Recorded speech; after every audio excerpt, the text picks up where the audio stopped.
Hi guys, it's Lou. I'm back today to do the vinyl tag that's been going around the VC, 20 questions. I actually did my first video last year, beginning in 2017, was the vinyl tag for that year, which was also my vinyl or my VC intro. So again, 20 questions and we'll jump right into it. First of all, what I've got playing in the back: Diana Ross and the Supremes, Farewell. This is their farewell concert from 1970 in Las Vegas. This was a thrift store find a couple years ago. Don't play this often. I go straight for the hits comps, but this is decided to get this out when I was looking for some other records.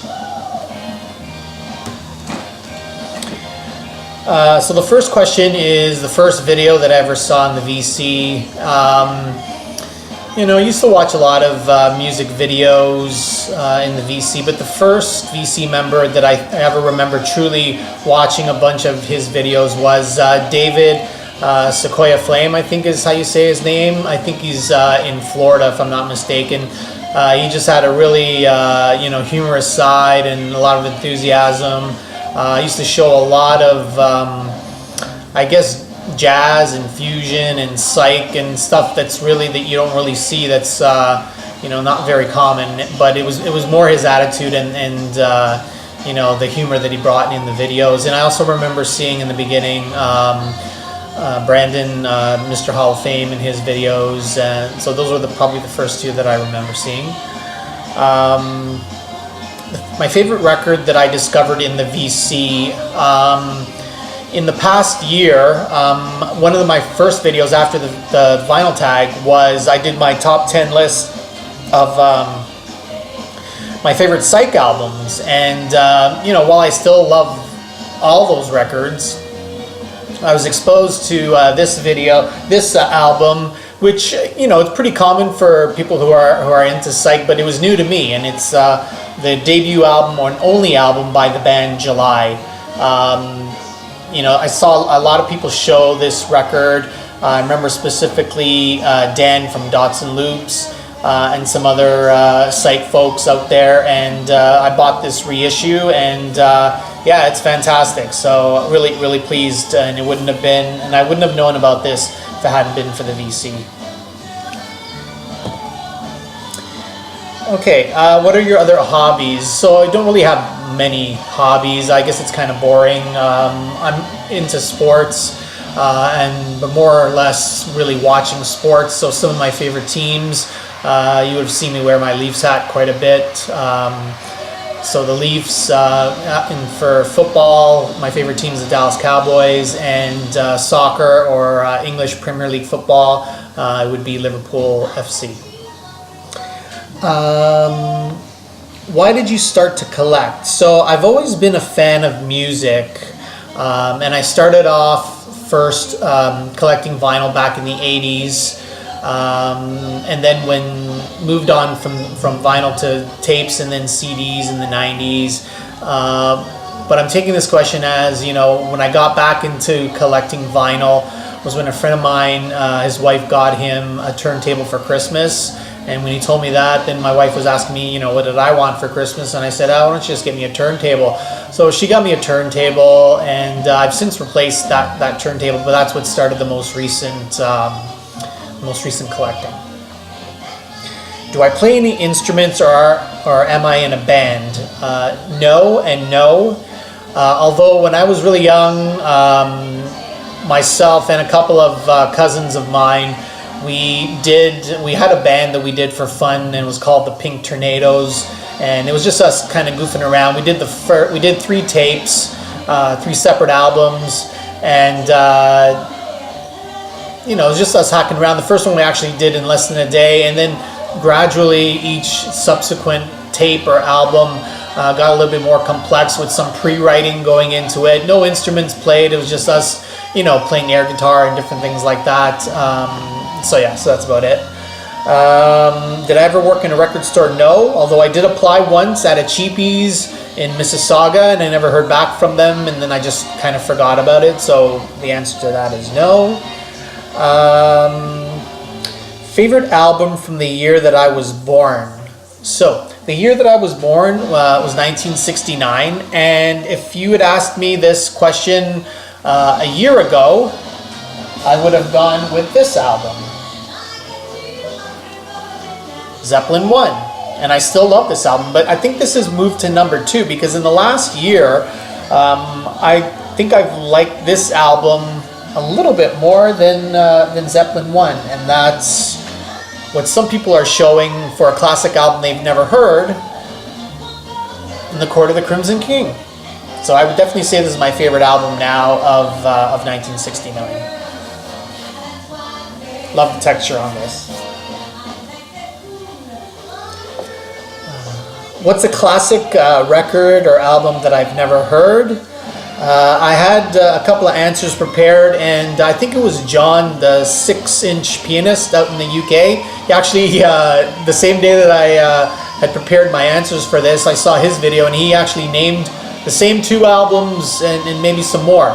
So I've never heard of, I've never listened to Metallica's Master of Puppets. If I found it, I would certainly get it, but I think that's going to be unlikely. And the other album that I've never heard, another hard rock classic, Deep Purple in Rock, which is an album that I have seen. I, for some reason, did not pick it up, but I'm definitely on the lookout for some Deep Purple, whether it's a hits or one of their classic albums. Show a guilty pleasure record.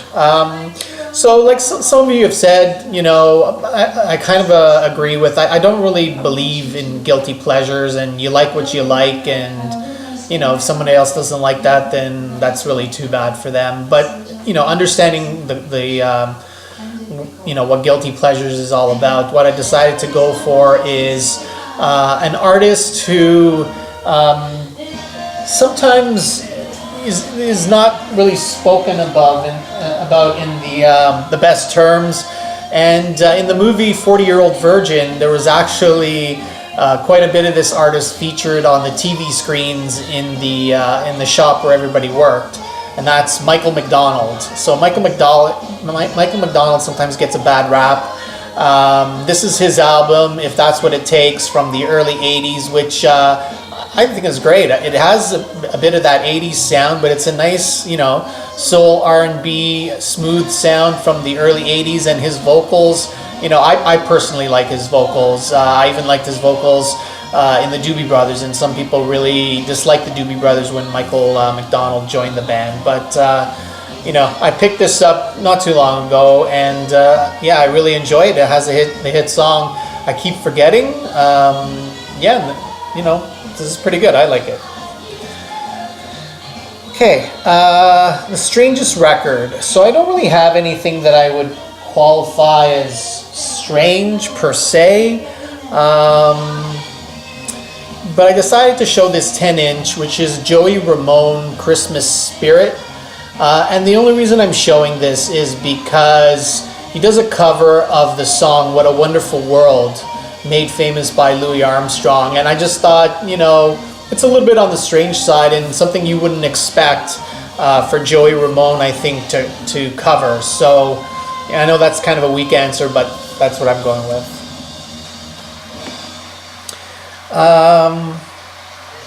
Show a picture disc. So I don't have very many picture discs. I've got a couple of the David Bowie singles, I think Diamond Dogs and Golden Years. But what I am going to show is a couple of 12-inch picture discs that I have. So the first one is the Manic Street Preachers album Holy Bible, and I got this on Record Store Day a few years ago. But my favorite picture disc is this next one. I'll just take it out to avoid the glare.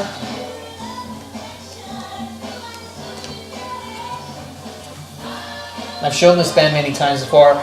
Small Faces, Ogden's Nut Gone Flake. And the sound quality on this is actually pretty decent, so I'm pretty happy with that. If I'd seen the black vinyl version, you know, I don't know which one I would have gotten. But I'm pretty happy with this one, and I think it looks really good. Okay, best posthumous release. So again, I'm going to cheat on this one and show a couple. One of my favorite artists is Jimi Hendrix, and he's got so many posthumous releases, you know, having passed away so young. And one of them is this comp. It's the first rays of the new rising sun, which is actually made up of a couple of albums that came out after Jimmy's death back in the early 70s. I think Cry of Love, and I'm not really sure what the other one is. I didn't really know those albums. I really got to know them through this compilation, which, like all Jimi Hendrix reissues, is quite awesome. Great artwork, quality of the pressing is excellent. So there's Jimi Hendrix, but I think, and I'm getting this idea from Brian over at Shamrock and Records. He mentioned, he was talking about Jeff Buckley and how Jeff Buckley's death affected him quite a lot. The one artist that I can truly say that their death affected me a lot was David Bowie when he passed away, and he's only got the one posthumous release, but I felt that this was the best way for me to answer this question by showing the No Plan EP, which is again the outtakes from the Black Star album, including Lazarus, which appears on here as well. Okay, what artist do I impulsively collect? I would have to say probably Bob Marley. Bob Marley, it started off with collecting tons of Bob Marley CDs, you know, all the albums proper on Island, and then all the stuff that he did before that with Lee Perry, and then I've got even some Bob Marley remix CDs and other posthumous releases, and even one that's got some ambient mixes and things like that. And what I'm going to show is this release, which is Bob Marley remixed and remastered, and it's material that Bob Marley recorded again with Lee Scratch Perry. Really enjoy this. He ended up redoing a lot of songs he did with Lee Perry later on several of his Island records, redoing them with after the original Wailers. And another Bob Marley that I have is this 12-inch of Waiting in Vain and some special remixes that was released in the UK, I think back in 83. So it has the 4-track mix-up with Waiting in Vain and a bunch of 3 other Bob Marley songs.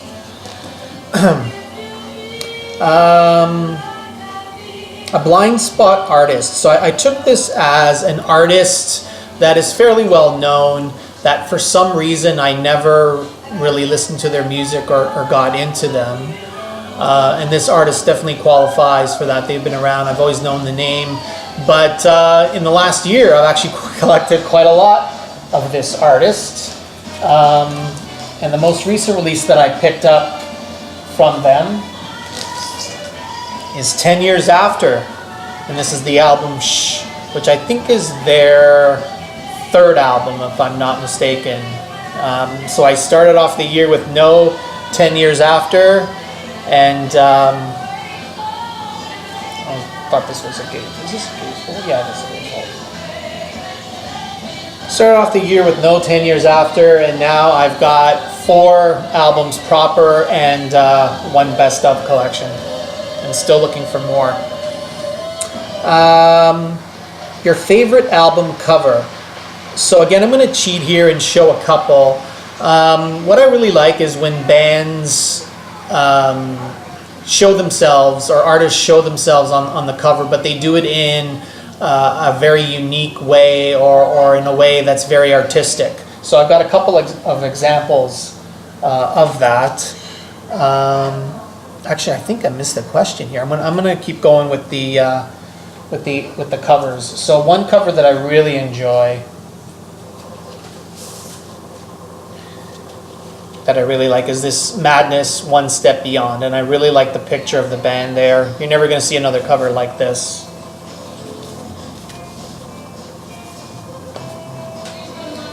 And then another cover that I really like is David Bowie, Low. Something about that picture of Bowie and the orange and the way that all sort of works together, and that jacket, and you know, the thing as well with the album art is the fact that those albums are great albums too plays a lot into it as well. And the question that I skipped that I'm just going to jump back to, I did Blindspot Artist as 10 years after, but the best blind buy that I've ever had, or at least the one that I thought of, was The Crazy World of Arthur Brown. So I was familiar with this album, I was familiar with the cover art, but I never really had listened to it.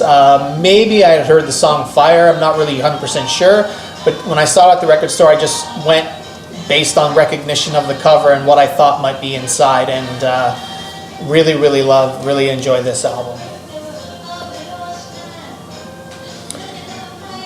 Okay, the next one is a musician you've met. I'm just going to pause it for a second here. So a musician that I've met, I'm actually going to share a short story. Sometimes people say you should never meet your heroes, and I certainly wouldn't qualify this person as a hero. It was an artist that I really liked. But in hindsight, you know, I wish I actually hadn't met this artist. And this artist is Bela Fleck. Some of you might know Bela Fleck. Here's him on one of his album covers. Bela Fleck, as you can see, is a banjo player, and this is from the first album. I have none of him on vinyl. And Bela Fleck, although he plays the banjo, his band, he leads a band called the Flecktones, Bela Fleck and the Flecktones, and they play predominantly a brand of fusion, jazz fusion. And I got into Bela Fleck one year when they won a Grammy actually for Best Jazz Album. And I got heavily into Bela Fleck. And Bela Fleck played a few years ago the Toronto Jazz Festival. And I had showed up early to the performance, and the band was doing an autograph session. So I bought, I had already all the CDs that were on sale there. So I bought a CD of one of the band members, Victor Wooten, who's the bass player, some of you may know. And then the band was signing autographs. So, you know, they're all in line up there, and I went by, and I go to shake Bela Fleck's hand, and you know, he's in the middle of signing. It was either my CD or someone else, the person prior, and had the pen in his hand, and he literally did something like this, where he has the pen in his hand, and he puts out his pinky as sort of a way to shake my hand, and it just rubbed me off such the wrong way. Like it would have been nothing for the guy to just finish what he was writing and just give me a proper handshake, but just sort of the dismissive attitude with the little pinky there, it just really rubbed me the wrong way. Maybe I'm being a little overly sensitive about that, but that's something that stuck with me. And you know, I still enjoy his music and all that, but it's something that still bothers me a little bit. But anyway, get over it. Let's see here. Show record with sentimental value. So this one was really tough, and the best one that I could think of was the first vinyl record that I ever got back in the early 80s, and that is for an album that I love, Robert Plant, Principle of Moments. And unlike now, where it seems like we get albums and we don't play them a lot, and our attention span, or at least mine, is really short. And if something doesn't get us right away, then maybe we move on to the next thing. But this was from a period back in the day when you bought something, you sure as hell played the hell out of it and played it a lot. And I know this album extremely well, and I love it. And it's Robert Plant's second solo record after Pictures at 11 was the first one. Fantastic record that, you know, even though it has the white sleeve, it's still in great condition, both the vinyl and the cover. Okay, your favorite album that no one seems to know about. I showed this in one of my vinyl finds earlier. I think it was earlier. Yeah, it was earlier this year. I've only been on the VC a year at this point, or less than a year. And it's this album here from Jack Bruce and Robin Trower, 7 Moons. And I really don't see much other than Cream shown for Jack Bruce, or maybe Songs of a Tailor.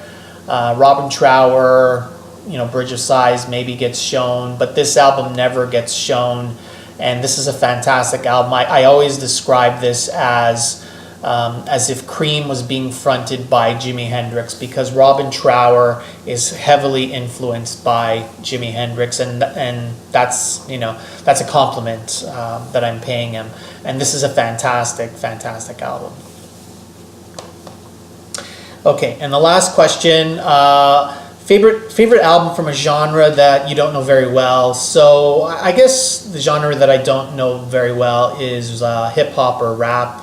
And I've got, you know, a handful of records by those artists. And the one that I probably play the most, even though this isn't an album proper, it's a comp, is the Beastie Boys, what's it called here? Solid Gold Hits. You know, I like the Beastie Boys. I have maybe a couple of their individual albums, but, you know, when I feel like listening to them, I generally go for the greatest hits. So there you go. All right, guys, thanks a lot for watching, and I'd appreciate any comments.